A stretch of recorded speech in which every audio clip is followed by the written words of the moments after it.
Richard's come off the road here.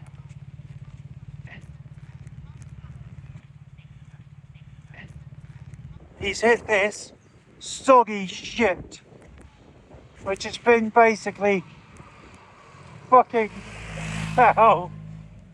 chewed up.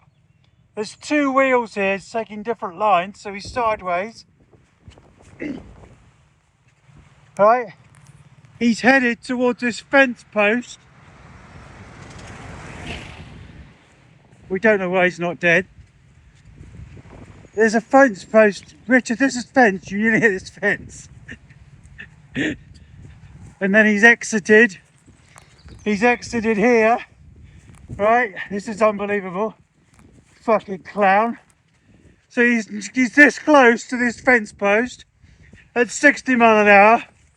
He's then decided, oh, I won't drive there anymore. I've got away with that.